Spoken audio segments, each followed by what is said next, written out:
Today I want to talk about some things that affect so many of us, me included. It's affected me over the years, and I hadn't realised I was slipping in to some patterns of thinking until I had heard about them. These patterns of thinking can really bring us some stress, it can bring us some anxiety, that if we just notice these patterns, we can make some tiny little changes that can help us with them.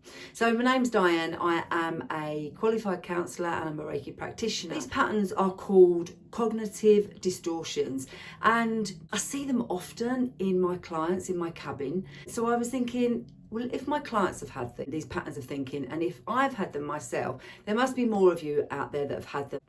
Recognising these, talking about these, bringing these into the open can make us see what we're doing and just do some little tweaks to make some changes that can help us with our anxiety, can help us with our worry, can help us going down this runaway train, this path that we don't need to be doing. So if you have ever noticed that you can often spiral down this worst case scenario thing, rather than have something happen and then you think along the positive, you can go from 0 to the worst case scenario. Or maybe you're someone who assumes someone is thinking something negative about you when they may not be. If either of these are happening to you, if you're starting to recognise, hang around, because you're definitely not alone. There's lots of us that this way of thinking has appeared in our world and in our mind. In this video, I'm going to break down 3 of the common cognitive distortions. One of them is called catastrophizing. The other one is called mind reading, and the third one is called black and white thinking.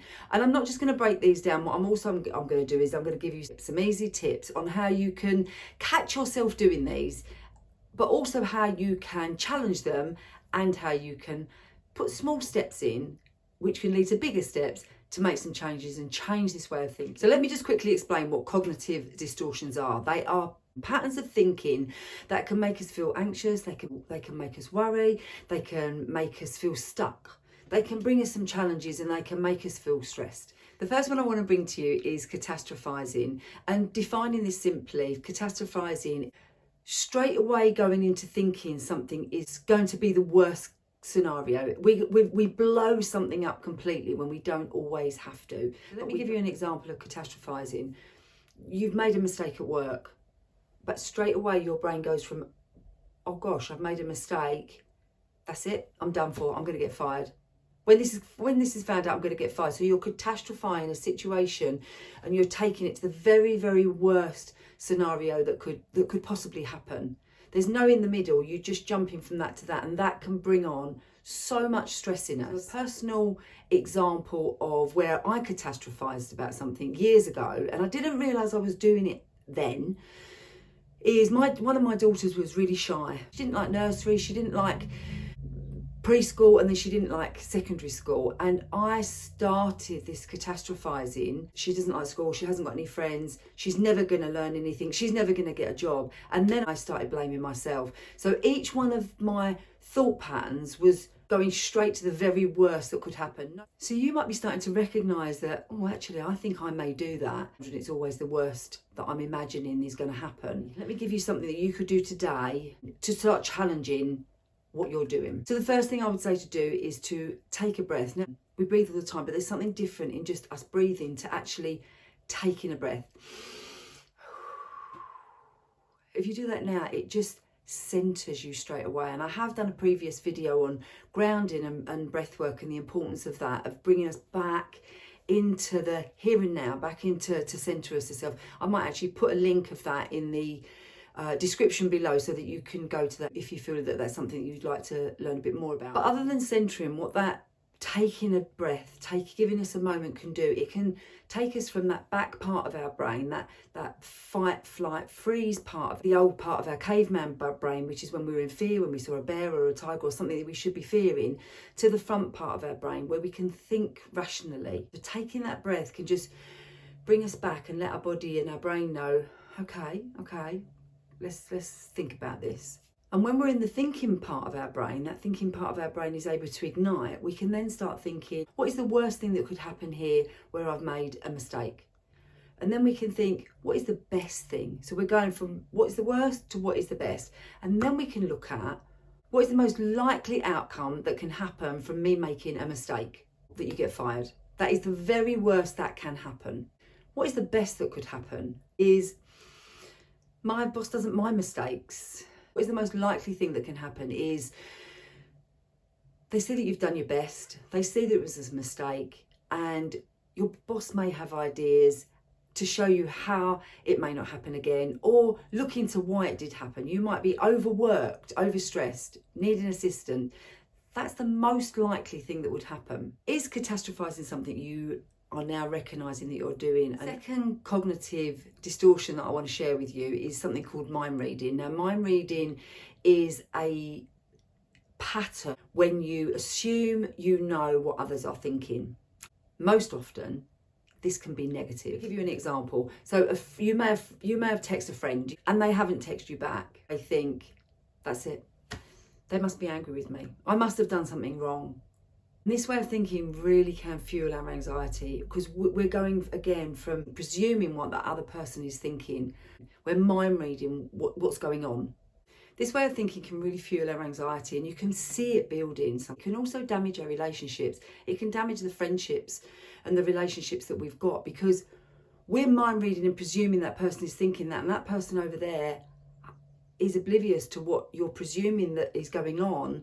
And then by the time they do maybe message you or call you back, you've gone into a completely different emotion. You might then be angry and agitated because of all the things you've mind read was going on, when actually it could be completely different over there. So something you can do today, right now, if you're recognising this, that you might be doing mind reading in certain situations, is to sit for a minute and ask yourself, where is my evidence of this? Am I mind reading?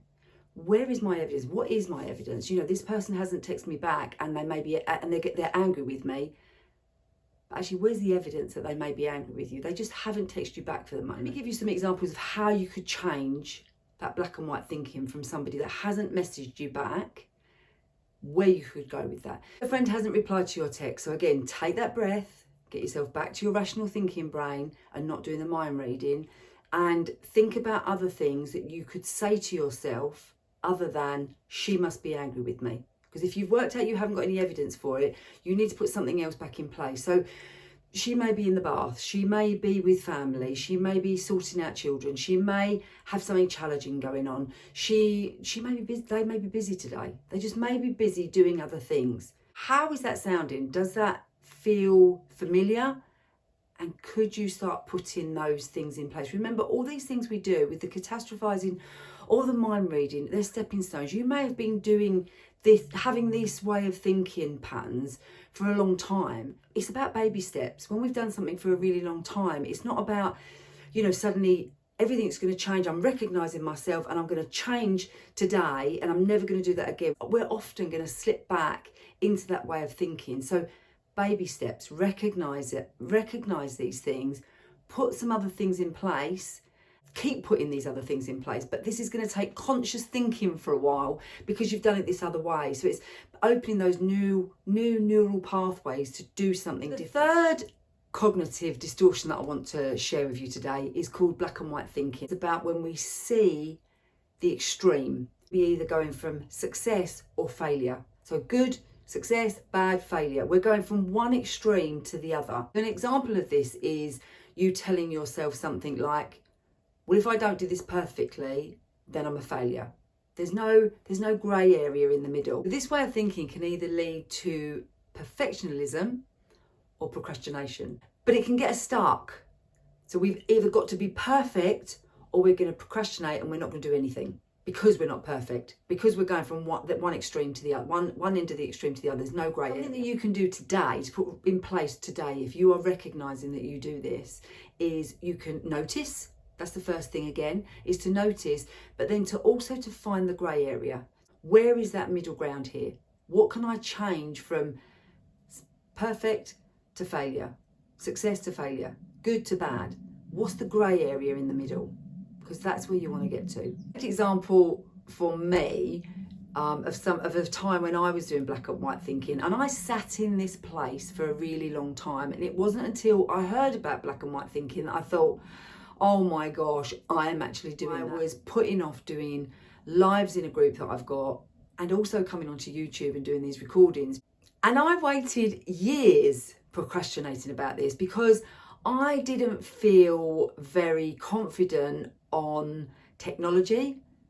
I didn't like my voice and didn't like myself on camera. And I also thought that people were going to judge me harshly. I'd seen bad comments on other people's stuff and I thought, oh gosh, I don't know that I can handle this. So there were 3 things that stopped me. And I thought, if I can't do this really well, then I'm going to fail.